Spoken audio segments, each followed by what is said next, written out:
Bonjour à tous, bienvenue sur ma chaîne de fanfiction, c'est Squidoo. Dans cette vidéo, je vais vous lire le second chapitre de ma fanfiction Reconstruire, qui se déroule dans l'univers de l'attaque des titans.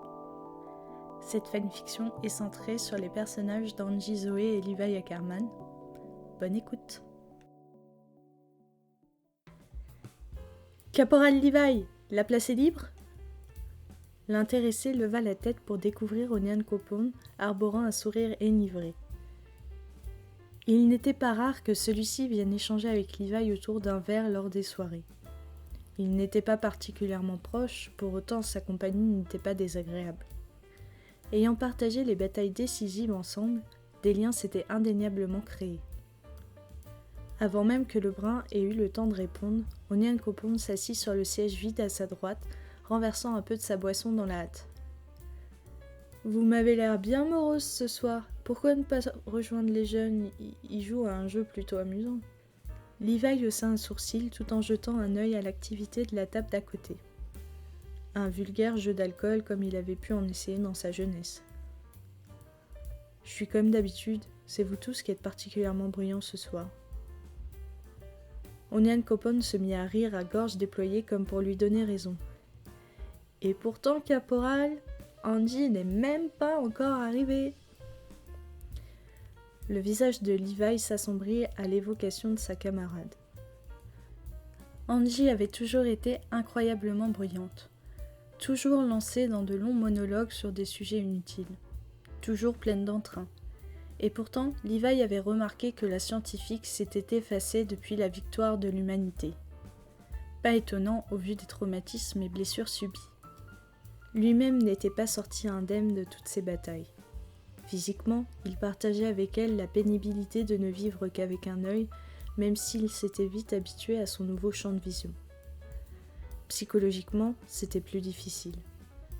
Bien que Levi n'aimait pas se l'admettre, la perte de ses compagnons était un fardeau difficile à supporter. Il avait su tenir jusqu'à la fin en se rattachant à ses buts, tuer le titan bestial, sauver l'humanité. Désormais, le brun avait la désagréable sensation de voir défiler lentement des journées sans saveur. Bien sûr, il ne regrettait pas pour autant la dangerosité de son ancien quotidien. Beaucoup lui conseillaient de se détacher maintenant de son devoir et de vivre pour lui, bien que Levi ne sache pas vraiment ce que cela signifiait. Sans doute faisaient-ils allusion à une vie de couple, à la construction d'une famille. Le brun savait que s'il en avait envie, il pourrait trouver une personne pour partager sa vie.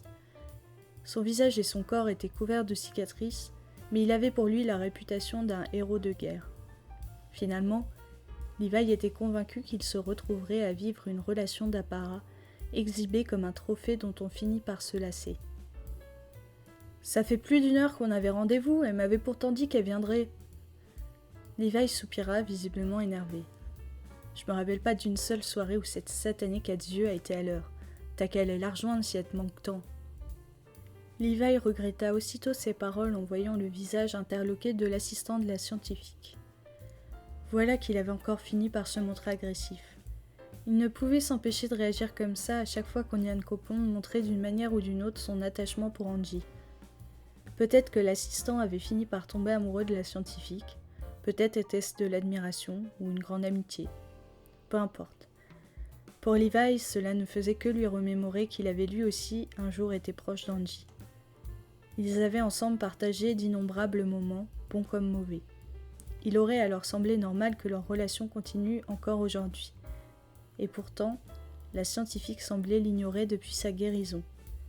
Elle faisait en sorte de se retrouver le moins possible au même endroit, et lorsqu'elle n'en avait pas le choix, leurs échanges lui semblaient distants. Comme si une sensation de gêne s'était installée entre eux. Levi avait bien une idée de la raison de cet inconfort, bien qu'il n'en soit pas tout à fait certain. Il y avait bien cette discussion où Angie avait laissé transparaître des sentiments nouveaux à son égard et auxquels il n'avait pas vraiment répondu.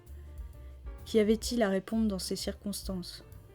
Il était sûr qu'Angie avait compris à ce moment son mutisme. Depuis tout ce temps, il n'avait toujours pas abordé le sujet. Levi n'était pas sûr de comment s'y prendre ni quoi dire. Il avait alors espéré que les choses redeviennent comme avant d'elles-mêmes, en vain. « Eh bien, je vois que vous m'avez pas attendu. Comment je vais rattraper ce retard maintenant ?» Levi fut tiré de ses pensées par une voix derrière lui. « Ah, Angie, te voilà! T'en as mis du temps, tu t'es endormi en rentrant ou quoi ?» Onian Copon se leva de sa chaise pour répondre à la scientifique tout en se rapprochant d'elle. « Bon, au moins ton verre est déjà rempli. Viens, assis-toi avec nous. » Il accompagna ces paroles d'un geste l'intimant à s'asseoir face à eux et reprit place à son tour. Angie sembla hésiter un instant puis s'installa, décidant de ne pas provoquer plus de malaise. « Salut Levi, de bonne humeur à ce que je vois. » Le brun lança un regard noir dont il avait le secret à sa camarade maintenant installée en face de lui. Elle avait l'air fatiguée et son ton jovial semblait forcé. Ils entamèrent tous trois des discussions sans importance tout en continuant de s'enivrer des différents alcools proposés. Levi avait toujours eu une bonne tolérance à l'alcool, il n'était donc pas étonnant qu'Onia Copon soit le premier à ne plus pouvoir participer aux conversations.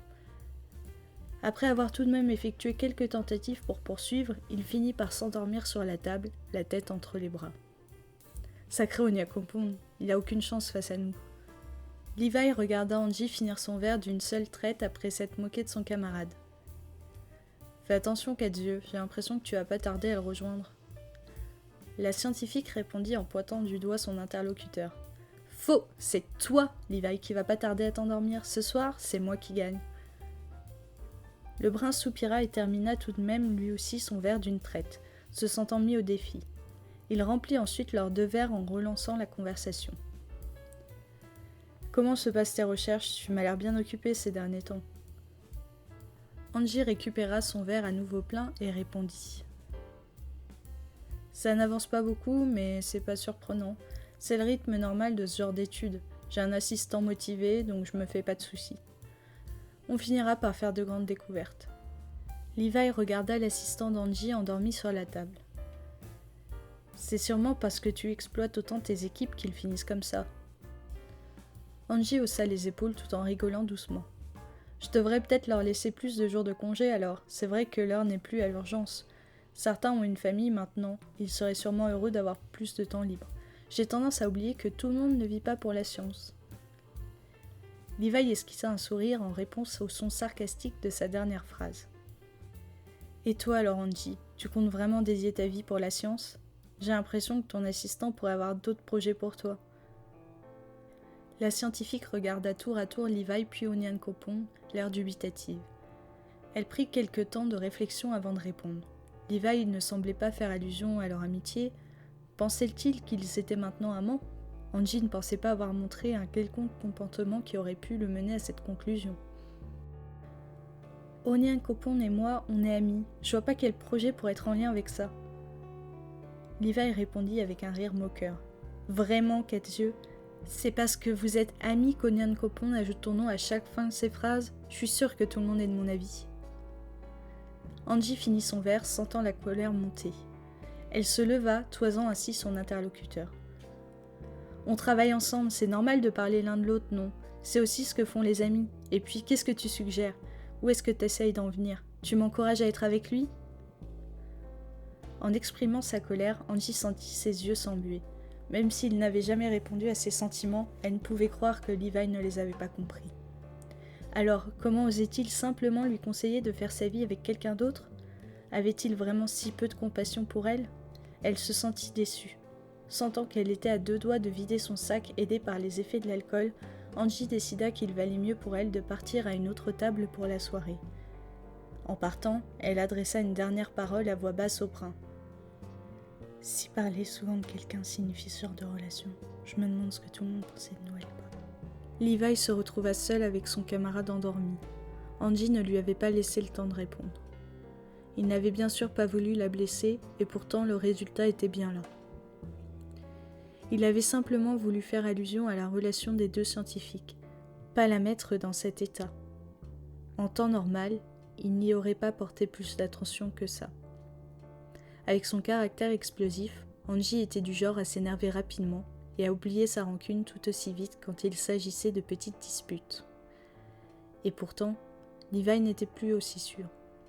Leur relation avait changé, et il sentait que cette altercation n'allait pas arranger les choses. Et puis, il y avait cette dernière phrase. Levi n'était pas sûr d'avoir correctement entendu, mais il avait senti à son intonation qu'il l'avait blessée. Ce que tout le monde pensait d'eux à l'époque, sans doute avait-elle fait allusion à leur relation passée. Lebrun soupira, se remémorant leurs habituels échanges joyeux, taquins. Il ne pouvait nier qu'à cette époque, il n'avait jamais hésité à montrer son inquiétude pour elle. Ils étaient constamment ensemble, et quand ce n'était pas le cas, Levi ne s'empêchait pas d'y penser ou de l'évoquer dans des discussions. Levi devait bien avouer qu'il n'avait pas fait preuve de délicatesse pendant la discussion. Pour autant, il ne pensait pas avoir été particulièrement insultant. Angie semblait indéniablement sensible sur le sujet. Il se demanda un instant s'il devait l'interpeller pour lui présenter des excuses, mais abandonna rapidement l'idée, n'ayant que peu d'arguments à présenter. Il savait que le sujet méritait plus qu'une discussion lors d'une soirée alcoolisée. Levi savait que s'il voulait retrouver sa relation d'antan avec la scientifique, il devrait éclaircir l'ensemble de la situation et ainsi évoquer les sentiments exprimés quelques mois avant par Angie. Il savait également qu'il n'était pas encore prêt, ne sachant comment aborder les choses ni même s'il souhaitait retrouver la même relation qu'avant. Il soupira une dernière fois, puis se leva pour rentrer chez lui. Sacré cature.